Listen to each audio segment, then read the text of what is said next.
Hey guys, welcome to Social Studies. You should have your money and business packet out and ready. You are also going to need to watch a video on YouTube after this. I'm going to link it wherever you found this video, so either in Google Classroom or Canvas. You do need, a pen or a pencil or a whole bunch of pens or pencils if you're me.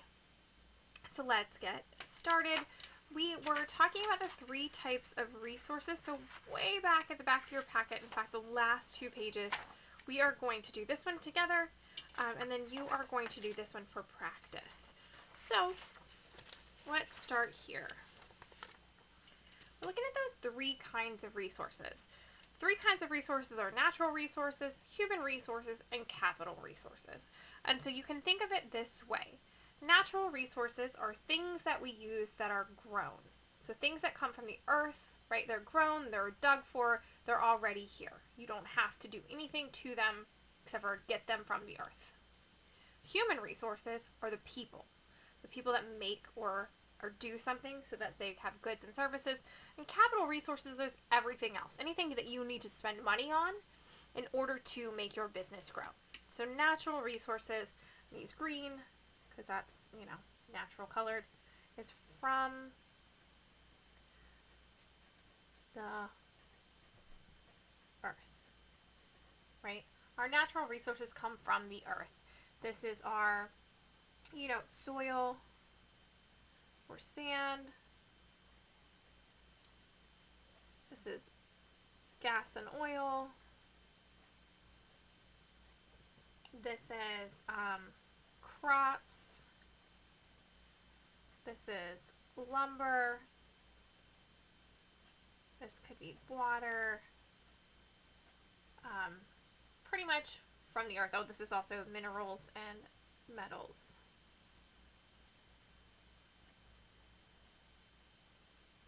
It's those raw ingredients that we use to make something. Human resources are the people that work.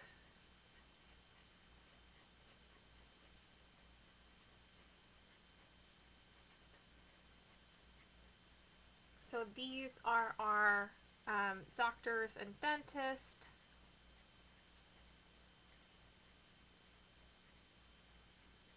These are assembly line workers.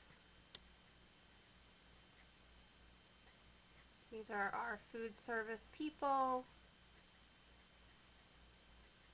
or just our retail employees, so anyone who's helping you at a store. It also includes construction workers,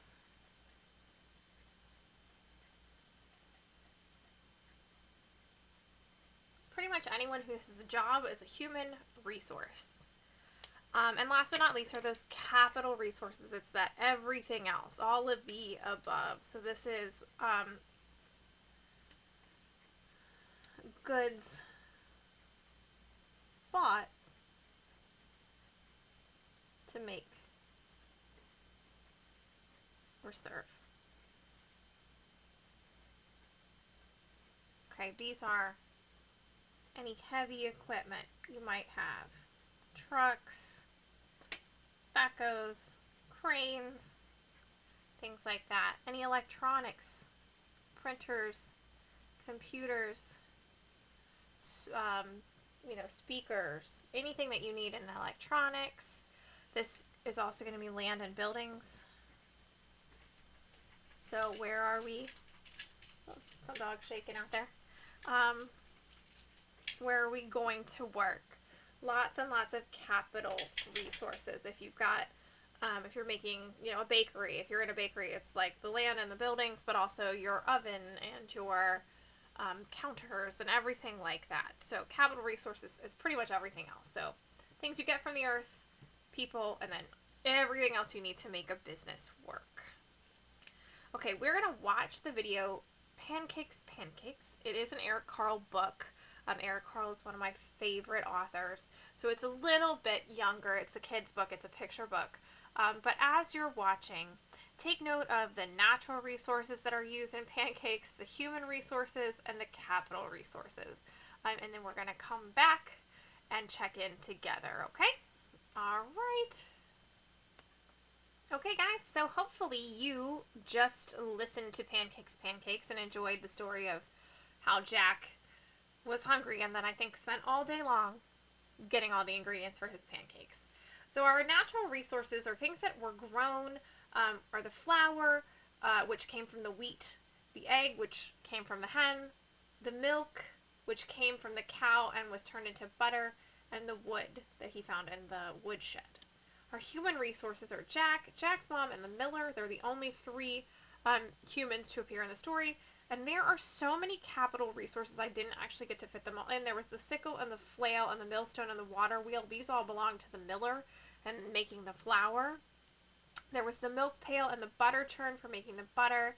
And there was a mixing bowl, cup, mixing spoon, frying pan. I think he also had a ladle and a spatula for making the pancake. And the strawberry jam is sort of fits somewhere in between, right? Strawberry jam is made with strawberries and sugar. It's also using a container that is a capital resource, so I didn't put it anywhere. But you can see that even in just making a one giant pancake, we're using lots of natural resources and capital resources, and depending on who's doing the cooking, you could end up with a lot of human resources as well. So everything, if you ever think about all the things that you eat or consume in a day, tons and tons of resources went into making that. So you're going to practice that idea of completing the chart. What natural resources would you find in a pizza parlor, a farm, and a clothing store? What human resources and what capital resources? And it's been a little pared down for us because we could go forever, just like with Jack's pancake. You could think and think and think. So looking at just the word bank here that has 16 words, you are going to fill in this grid. Make sure that you've got all your pages ready and done, because tomorrow we are just going to review for our quiz, and the quiz will cover everything in this part 1 packet. So just make sure your part 1 packet is ready and ready to go, because it will be really, really helpful for when you want to study. Okay, well, I hope you're having a lovely day at home. I hope you're wearing your holiday socks. I was going to show you mine, but now I don't know where they went. And that you are just thinking about how and why things are made.